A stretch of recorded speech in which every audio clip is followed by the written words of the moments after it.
E aí, João, como é que vai? Ô, Zé, tudo bem? Desculpa, eu tava distraído aqui olhando umas contas, nem vi você chegando. Não, sem problema. Eu vim aqui mesmo fazer umas comprinhas. Sabe como é que é, né, João? Comigo e com a Yara, trabalhando o dia inteiro, minha geladeira tem até eco, rapaz. Mas foi pra isso mesmo que eu implantei o sistema de entrega, pra facilitar a vida. Peraí, aliás, você não tinha que estar na marcenaria? Não, eu tinha que estar lá, mas hoje eu fui no médico fazer um exame, sabe? Aí eu não fui na marcenaria. Exame? Exame do quê? Fui fazer um exame do coração, um eletrocardiograma, sabe? Mas tá tudo bem? Opa, tá tudo bem. Aí o técnico me explicou tudo direitinho, como é que funciona o exame, né? Olha só que interessante, João. Dá uma olhada, ó. Esse gráfico aqui, ó. Ô Zé, interessante esse monte de risquinho no papel. Só você pra achar isso aqui interessante. Você acha interessante cada coisa, eu vou te falar, hein? O Zé tem razão. O eletrocardiograma é um exame bem interessante. Ele mostra como o coração da gente se comporta em um determinado período de tempo. E como dá pra gente saber de tudo isso? Usando a matemática.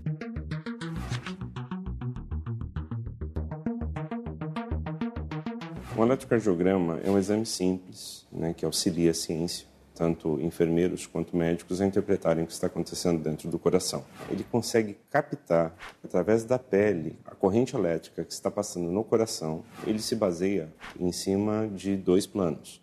O plano vertical, onde eu tenho potencial de ação e eu consigo enxergar as curvaturas, e o plano horizontal, do qual consegue me dar o tempo. E o coração, ele gasta um X tempo, né?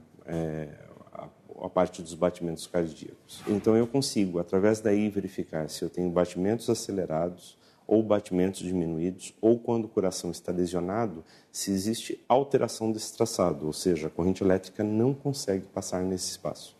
Matemática pura, porque inclusive os médicos, eles contam os espaços, os médicos, eles contam as ondas, eles medem o espaço de uma onda para outra, quando, por exemplo, um coração está fora de ritmo. Portanto, o médico ele consegue calcular a partir daí quanto de atraso.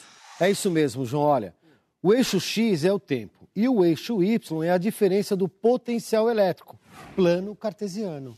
Zé, tudo bem, só que você está falando de gráfico, plano cartesiano. Para mim, você não está falando de matemática, você está falando grego. Ah, João, não vem com essa não. Você vê plano cartesiano todo dia, toda hora. Aliás, se você usasse um gráfico para representar as vendas aqui da mercearia, você, sei lá, durante um mês, um ano, você ia entender muito melhor o que seus clientes mais gostam e o que você vende mais. Vai por mim. Bom, o gráfico ele é bom para a gente, ele ajuda a gente a avaliar, analisar, né, a evolução das vendas. Eu uso para fazer a avaliação de performance da loja, de faturamento. No eixo horizontal eu jogo o tempo e no vertical eu jogo os valores.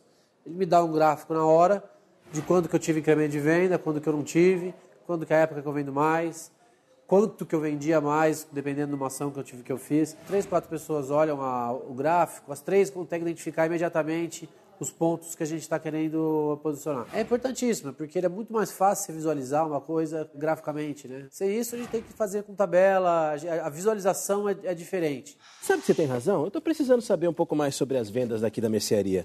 Estou pensando em fazer alguma coisa para melhorar o lucro, sabe? João, a matemática ajuda demais nisso. E os gráficos ajudam a gente a entender melhor. O IBGE, o Instituto Brasileiro de Geografia e Estatística, ele é responsável pela elaboração e a produção de uma série de informações sobre a realidade do Brasil. Como o Brasil é um país muito grande, né? Então a população do Brasil é muito grande, né? Somos mais de 190 milhões de brasileiros, é muito difícil organizar essa quantidade grande de informações em textos, em tabelas.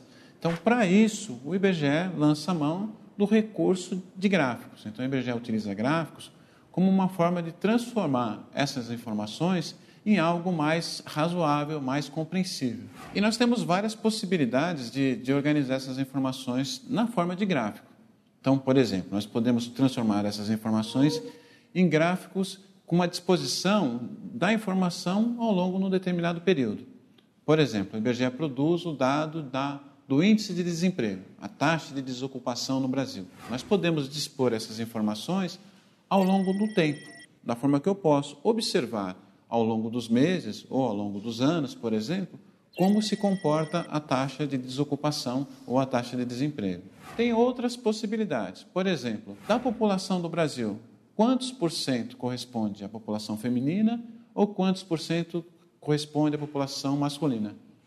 Uma forma muito fácil de organizar essa informação é na forma de um gráfico de pizza. Eu posso observar e perceber que, por exemplo, mais de 50% ou 51% da população feminina e 49% da população masculina. Então, olhando isso num gráfico de pizza, a informação fica bastante tranquila e fica muito mais agradável observar essa informação do que se nós fôssemos, por exemplo, pegar os números correspondentes a esse universo de 191 milhões de brasileiros. Né?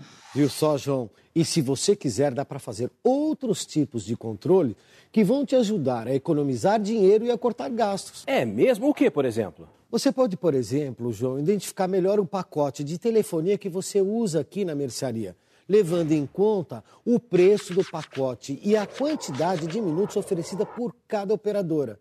Você pode optar por colocar álcool ou gasolina no carro que você usa aqui para fazer entrega, levando em conta o preço de cada combustível e o consumo do carro para cada tipo de combustível. Puxa vida, Zé, dá para fazer tudo isso? Dá para fazer tudo isso usando só equações e gráficos, João, tá vendo? Tá aí, você me convenceu, Zé. Eu tô quase te chamando para dar um jeito nas contas aqui da mercearia, viu? Pode contar comigo, mas a minha consultoria é cara, viu, João? Vai preparando o seu bolso aí. Te pago em espécie. Olha, pode ser a compra do mês, não pode? Ah, não, João. Aí eu vou querer, assim, um caviarzinho, uma champanhe, uma lagosta, sabe como é que é? Vai lá conversar. Brincadeira. Você sabe que pode contar comigo. Eu vou te ajudar, claro.